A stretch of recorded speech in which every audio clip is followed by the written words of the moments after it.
Olá, meninos e meninas, eu sou Isabel. O nosso assunto hoje são as reticências.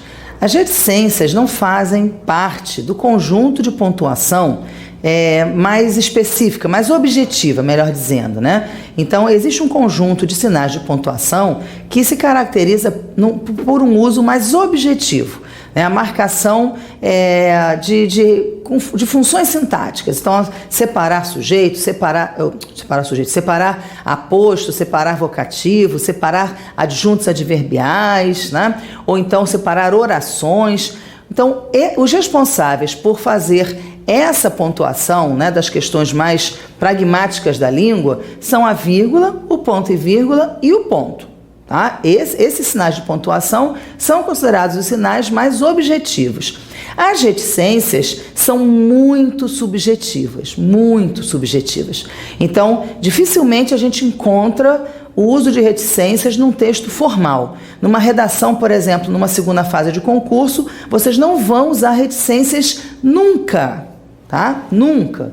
Então, reticências demonstra uma suspensão do pensamento. E aí, numa redação de segunda fase, você vai suspender o pensamento. Nem pensar, né? Então, vamos ver aí essa questão das reticências. São empregadas com duas finalidades, né? Com propósito suspensivo, quer dizer, aquela pausa que você faz assim, você está falando alguma coisa acontece, você se cala. Então, as reticências, elas marcam situações em que o sujeito se vê envolvido de uma maneira repentina, né? Ou então em situações em que ele está muito emocionado. E isso, claro, a gente vai situar no texto literário, tá? No texto literário. No texto escrito, num texto formal, num texto informativo, numa matéria de jornal, enfim, o uso das reticências demonstra uma opinião, alguma coisa que subentendida. E aí o texto não pode ser subentendido, ele tem que ser claro, né, para que o outro entenda. Então, nem pensar, né? Então, as reticências ou suspendem o pensamento ou têm um propósito expressivo, que é exatamente demonstrar todo o sentimento que o personagem ou o narrador estão passando, né, pelos quais eles estão passando naquele momento. Então, não pontuação para texto literário, tá? Então, primeiro, com propósito suspensivo, a gente assinalam a interrupção de uma frase. E quando é que essa interrupção pode acontecer? Quando o escritor deixa o pensamento em suspenso e o leitor pode facilmente completá-lo. Então, quem sabe? Repare aqui, ó, é um travessão, é a fala de um personagem, né? Retirado lá do Celso Cunha, do livro Nova Gramática do Português Contemporâneo, que é a gramática de base da maioria dos concursos e é que eu uso de base aqui para as nossas aulas, tá? Então, quem sabe, em 1880, talvez se toque isto e se conte que um mestre romão um dia fez tal coisa, etc, etc. Quer dizer, partindo da premissa de que isso daqui é a fala de um personagem, então, dentro do contexto, as reticências aqui vão servir para suspender a fala dele, porque o leitor já sabe o que viria aqui na saída, no término desse período, tá? Então, suspensão do pensamento do personagem. O que mais? Também acontece essa suspensão quando o interlocutor deixa que um segundo personagem conclua seu pensamento intencionalmente incompleto. Reparem, é uma coisa da fala, do cotidiano, né? A pessoa está dizendo, você viu aquele... Aí o outro fala, aquele ser estranho, né? Então, essa coisa que serve no dia a dia para fazer a interação entre um falante e o outro que é marcado pelas reticências aqui, tá? Então, essas frases todas são lá do Celso Cunha. Apesar disso, a Marocas, é verdade, dominou. Quer dizer, o primeiro não quis dizer que ela havia dominado, né, o marido, e o segundo disse, é mesmo, ela o dominou, né? Então, essa suspensão do pensamento para que o segundo complete Então seria, apesar disso, a Marocas dominou. Isso é o que completaria aqui as reticências, tá? De novo, uso literário. Quando um interlocutor é interrompido por outro, mas a escritura, e aí interrompe, vem a fala do narrador, ia dizendo o mestre de campo João Barbosa: deixemos em paz a escritura. Interrompeu o carmelita. Então, reparem, houve a interrupção, né, do primeiro personagem. A gente vai fazer a interrupção com essas orações intercaladas que marcam o narrador. Então, ia dizendo o mestre de campo João Barbosa, é uma oração intercalada que corta a fala do narrador, né, para inserir a fala do personagem. Corta a fala do personagem para inserir a fala do narrador. Mesma coisa aqui, deixemos em paz a escritura, é o personagem falando. Interrompeu o carmelita, é o narrador falando. Então, interrupção de um personagem por outro. Quando indica hesitação, após o que se pode retomar o fio da frase. É aquele caso em que a gente está falando, você hesita se fala, se não fala, aí aquela pausa é marcada na escrita pelas reticências. E depois, então, você resolve falar de uma vez por todas. Tá?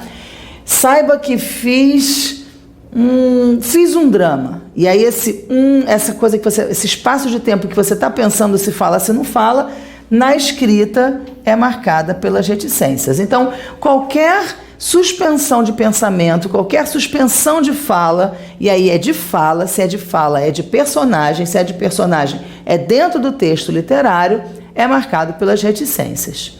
Tá?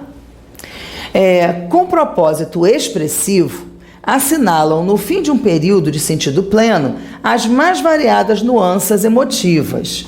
Também fala lá do nosso Celso Cunha, né? Empresta, por vezes, à frase uma sugestão de continuidade ou de estagnação. Então, quando você quer, sabe, você está fazendo uma enumeração, e aí você resolveu que não quer mais fazer a enumeração, senão você colocaria a conjunção, né? Então, você vai dizendo assim: eu comprei muita coisa no mercado, eu comprei isso e isso. Pronto, você fechou a sua enumeração.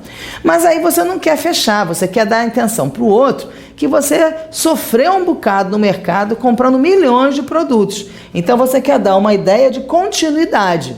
Aí você coloca os 3 pontos, né? As reticências. Então, eu fui no mercado e comprei isso, reticências. Quer dizer, e mais uma porção de outras coisas. Então, esse uso das reticências para marcar continuidade é também um uso expressivo. Então eu não posso fazer uma enumeração e colocar 3 pontos numa redação de segunda fase? Nem pensar, tá? Nem pensar. Numa redação de segunda fase, se você quiser fazer uma enumeração, você vai colocar 2 termos no máximo, tá? Porque senão como é que a banca vai julgar as reticências? O que está dito nas reticências? Nada. Então isso daí a gente serve para a gente identificar o uso no texto, em questões de interpretação. Tá? Na redação, nem pensar, passem longe das reticências. Deitei-me no sofá e fiquei olhando os objetos da minha sala. O retrato dos meus pais, o piano, a máscara mortuária de Beethoven, a estante de livros, as partituras de música, o velho tapete. Então, repare que existe uma razão que aqui no texto não dá para a gente perceber, mas é uma situação de muita angústia desse personagem que está chegando, né, está voltando para casa e começa a olhar as coisas assim ao redor dele numa crise existencial. E aí essas reticências estão marcando exatamente, né, o momento em que ele está fazendo um inventário da vida dele. E por isso esse espaço entre... Ele não está fazendo apenas uma descrição. Na minha sala tem o quê? Tem isso, tem isso, tem isso, tem isso. Não é uma forma objetiva de descrição, né? Ele está descrevendo de uma maneira sofrida. É claro que vocês aqui não sabem disso, mas a gente com certeza tem que inferir que existe um sentimento que está subentendido nessas reticências. Porque se não houvesse esse sentimento, ele usaria um sinal de pontuação mais objetivo, que é a vírgula. Então, ao escolher as reticências, a gente precisa inferir que existe uma emoção, existe uma expressividade, tá? Então, sempre num texto literário, as reticências vão estar associadas ou a uma interrupção de frase, porque um outro interlocutor vai falar, né, e vai interrompeu para ter a fala do outro, ou para demonstrar emoção, tá? Reticências só tem duas finalidades, ou finalidade suspensiva para interrupção, ou a finalidade expressiva para expressar o sentimento. Tá legal? Bom, eu coloquei aqui uma observação, porque a gente usa as reticências tirando do texto, né, literário, por uma questão, vamos dizer assim, objetiva, que é a suspensão de um trecho também, né? Se você quer, por exemplo, fazer uma citação, mas só te interessa um trecho do começo e um trecho do final. Então, para demonstrar que você fez um corte nesse texto, você tem que colocar as reticências, né? Na maioria das vezes, as reticências precisa vir entre colchetes, mas muitas pessoas colocam entre parênteses, tá? Então é isso que eu coloco aqui. Empregam-se ainda as reticências como simples sinal tipográfico para indicar a supressão de palavras que não interessa reproduzir numa citação, né? Nesse caso, devem de preferência vir entre colchetes para salientar que não pertencem ao trecho citado. E aí essa observação eu tirei de um livro do Adriano da Gamakuri que chama Ortografia, Pontuação e Crase, que também é um livro bastante difundido nas bibliografias de concurso público, tá? Ortografia, Pontuação e Crase. É um livro assim esgotadíssimo, tá? Mas a parte de pontuação é uma parte bastante respeitada pelas várias bancas de concurso, tá bom?